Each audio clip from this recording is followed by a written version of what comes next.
Shall I quickly show you how to drive the car?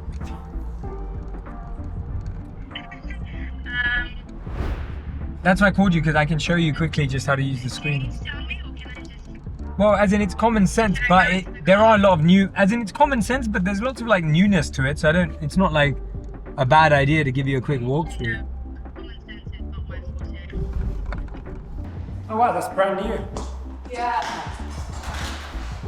Put that in. That needs to get in. That is definitely going in now. It's good to finally be together, man. It's been a long time. It is. How you doing? Hey, I'm Jay. What's up, Alex? Nice to meet you. Okay, we are rolling here, so whenever you're ready. Hey, I'm Jay Shetty, and this is my first job, worst job, and best job. My first job was when I was about 12 or 13 years old, and I delivered newspapers around the streets in my neighborhood. I remember I would walk around with this trolley filled with newspapers. I'd stop at the homes. You don't get to do the cool thing like in the movies where you're on a bike and you chuck the paper. I had to go in, it was raining, I'd have to squeeze them through. There were dogs on the other side fighting with me. I remember I'd put my big headphones on and I'd be listening to Jay-Z, 50 Cent or Eminem. I knew all the lyrics of the songs by the end of it.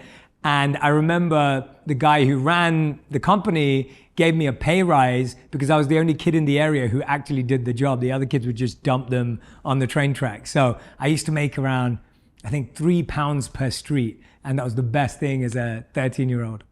My worst job would have to be working at a grocery store from the ages of around 15, 16.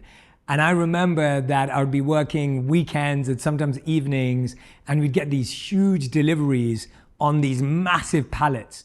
And skinny me would have to drag these pallets into the warehouse, offload them, put them back into the truck, pretty much all by myself. And that was one of the toughest jobs that I did. When you reflect on kind of almost like these two amazing kind of skills you were able to build up that informed where you are in your career now, how much do you think about your own experience as skill and hard work and grit, and how much do you think of it as luck? And how do you think about that relationship broadly in career?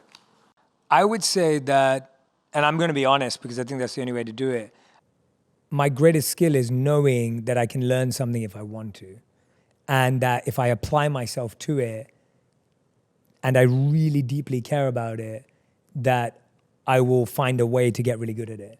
And I don't think you can separate that from impact, because impact means, there's a beautiful quote by Bruce Lee where he said that I'm not scared of the person that has practiced 10,000 kicks one time each. I'm scared of the person who's practiced one kick 10,000 times. And that's the switch that we have to make, is that are we willing to practice this one kick, this one move 10,000 times or whatever it may be? And that to me is the difference maker. So I would say that there's a lot of strategy, because now it all makes sense, like social media, meditation, oh, that fits. It didn't make sense when I was collecting those skills. And so as Steve Jobs says, you can only connect the dots looking backwards, you can't moving forwards. To me, when I was collecting it, I was just like, I love people, and I love connecting with lots of people, so social media would be useful, maybe. That's literally all I had as a thought. It wasn't like, oh, I'm gonna learn this, then I'm gonna learn this, and then it wasn't that thought through. And at the same time, when I became a monk, it wasn't like, oh, one day I'm gonna write a book about being, it wasn't that, it was, hey, I think this is what my calling is. So it was a naive, innocent following of what I'm being called to do at the time, then matched with what do we do with this now that we have it as a skill, and taking a risk based on that. So I would say it's I don't know what you call that, whether it's discipline. Yeah, it feels like the combination of like intuition and action when an opportunity presents itself. Yeah, that's better than what I was about to say, so I'll take that. Yeah. Intuition, action, I just came up with this. Intuition, action. And I would add a massive sense of being open to risk again, and again.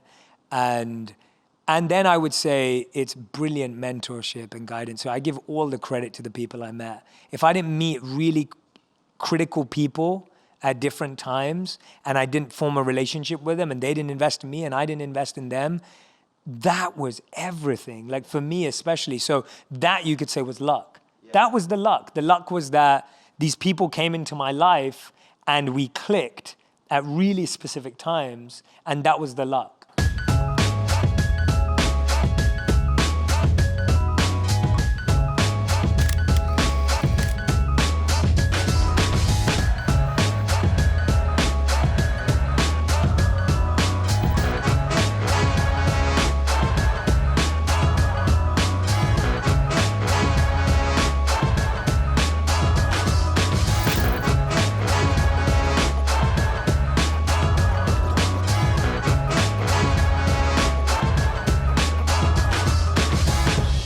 Hey everyone, it's Shetty. I am so excited to announce that if you pre-order my new book, 8 Rules of Love today, you're going to get access to an exclusive video called 8 Cliches of Love.